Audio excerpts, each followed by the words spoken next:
Thanks so much for being with us here on Atlanta News First Plus. I'm Joy Limnacker. Just want to share with you a couple of the top legal stories that we are following today. And I want to introduce a special guest that's joining us, Attorney Josh Schiffer, with us, who is based out of the Atlanta area. But one of the major stories that we have been following here on Atlanta News First Plus, Fulton County officials have seated a grand jury which is expected to decide whether to actually hand up an indictment against the former president, Donald Trump, and some other well-known political and legal figures for alleged interference in the 2020 presidential election. It's something that we've been following very closely here. Okay, so Josh, you know, the significance of the grand jury being seated here, we all know the saying, you could indict a ham sandwich. But why is this important, though? Absolutely. This is really important because it's a sacred process. We all hear about due process when we're taking our civics classes when we're younger. This is what we really mean. What are the steps involved that the state has to take in order to efficiently and effectively complete their mission, their mandate, as set forth by voters? So in this case, the district attorney of Fulton County, the Honorable Fani Willis, she has been elected. She's a brand new first-term elected DA here in Atlanta, replacing her longtime boss, Paul Howard, under whom these investigations might have begun. Ms. Willis has now been in the chair for a couple of years and has spent an enormous amount of time and attention on the Donald Trump issue, the election issue, because she is the elected district attorney in the county in Georgia that has our capital. And that means that the vast majority of political cases are going to be handled through the Fulton County court system, and that's indeed what she's focused on right now. Yeah. Sorry. I'm sorry, Josh, go ahead. To remind everybody, this is the famous phone call, the Find the Votes case. And what happened is, after the election, after the investigation, it became very clear that there was probable cause that some crimes might have been committed. Therefore, Fani Willis used a special grand jury that she convened using the permission of the court to specifically gather a unique grand jury with only one task, and that was to investigate the various issues involved in this phone call and potential other allegations involving the theft or delay or manipulation of the Georgia election results. And what that resulted in is a multi-month investigation, all performed in secret with the assistance of the DA's office, wherein that special grand jury released a report earlier this year. That report has been sealed.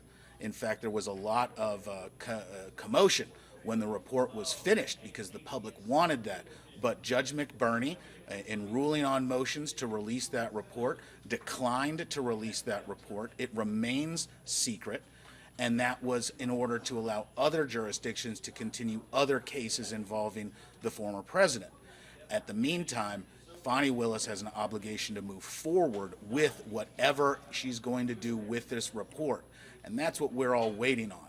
This week was important because this is the term of court within which she has promised to take action on the special grand jury report involving the alleged theft or manipulation of Georgia's election results. Fani Willis convened 2 grand juries. In Fulton County, we have a Monday-Tuesday grand jury, and we have a Thursday-Friday grand jury. Grand juries are going to have a minimum of 16 people in order for it to be an effective grand jury, but only 12 people are required in order to return an indictment or a true bill on indictment. That true bill indictment is the formal charging document that will then be presented to the defendant as well as the court and eventually the jury. That's the law the jury is going to be required to consider in determining whether a law was broken. So this sounds all really complex, but I promise it makes sense when you step back and look at the entire situation. Where we are right now, what's going to happen right now, very, very little. We're going to sit back with very little information as Fani Willis presents her report to the grand jury, and that grand jury will return an indictment sometime within the next 30 to 60 days. The good news being that Georgia has pretty strict laws when it comes to releasing the results of a grand jury. So when and if the grand jury does return any indictments, we will know about them relatively quickly. What happens at that point? Who knows? Georgia's a very different jurisdiction than New York. It's a very different jurisdiction than Florida. And these being state charges in a major urban center, they're going to have practices and policies that probably differ substantially. In fact, I'm going to tell you they do because I go there, than New York and Miami when it comes to how individual defendants are treated.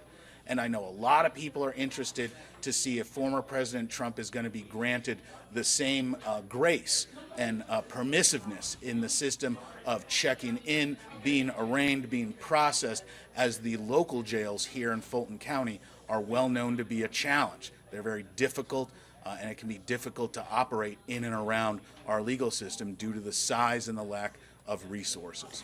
Josh, can you explain the difference between these grand juries that have now been selected as compared to the special purpose grand jury? How do they differ, and why is the distinction important?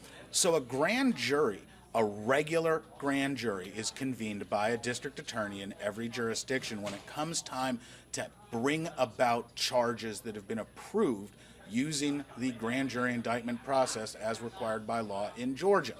There are charges that the DA cannot directly accuse that require an indictment. An indictment is a formal charging document. You are entitled as a defendant to a charging document that is perfect in form, as with substance. So there can't be any mistakes on an indictment. You've got to very specifically list enough or sufficient facts to indicate what violation of the law is believed to have happened, and enough facts surrounding that to allow a defendant to identify the charge as well as defend against it.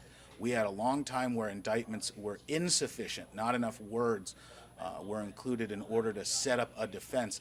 That's been changed, and I guarantee that Fani Willis is following the book explicitly with these Donald Trump-related cases, because she knows that the first line of defense for anyone wrapped up is going to be a thorough review of the documents and resulting appeals. The big difference between the two grand juries is the regular grand jury meets and handles all cases that are presented to the grand jury by the DA. They are oftentimes kind of thought as a rubber stamp, like you talked about, Joy. You can really indict anybody for pretty much anything, because it's a one-sided unilateral process. The state shows up, they are represented by a DA who tells the court or tells the grand jury what they feel happened, and doesn't ask about guilt or innocence. They ask whether there's been probable cause established to continue the investigation and the case by producing a true bill of indictment. That true bill of indictment accuses an individual specifically of violating specific laws under a specific context, and is basically a request for the state to prosecute them. That's different from the special grand jury. Special grand juries have a limited scope, a limited work product power, where they can only go in and investigate certain issues. However, they have a lot of power with those investigations. Their end product was a report, the secret grand jury report.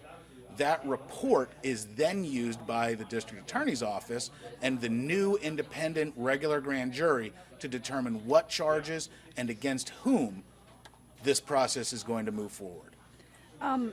And, you know, I'm just reading a quotation from Judge McBurney here, who says, you're at least, to the jury, you're at least a check to make sure that folks aren't being brought into court for a trial simply because that's what the district attorney or the attorney general wants. It's what the people have affirmed through the true bill of the indictment. So it's another kind of layer of justice, kind of maybe another, another check. And it seems to be important in this case because there have been, assertions, accusations that this whole prosecution would be politically motivated, right? Absolutely. And one of the most important things to remember is the indictment process is that check in the check and balances of state power. Back in the olden days, whatever the king said went, whatever the despot said went, whatever the dictator said went by inserting and requiring 12 citizens, 12 people whose names can be known, whose work is recorded in public with some good transparency. By requiring that, it prevents the state from using the bully pulpit to just punish people randomly, arbitrarily. This prevents the state from picking people up from the community and wrongfully accusing them, because the state, in order to achieve a true bill, must present enough evidence to satisfy the probable cause requirement for indictment and the issuance of a true bill of indictment. And that's not guilt beyond a reasonable doubt. It's not even preponderance of the evidence. It is a low standard, but there is evidence, there must be evidence sufficient for a jury, grand juror, to conclude that a crime more likely has been committed and that it deserves prosecution and investigation. I also want to just take a moment to point our viewers to our website, atlantanewsfirst.com, because this is where you can actually see the full transcript of the phone call and hear the audio of that phone call that then President Trump, had with Brad Raffensperger.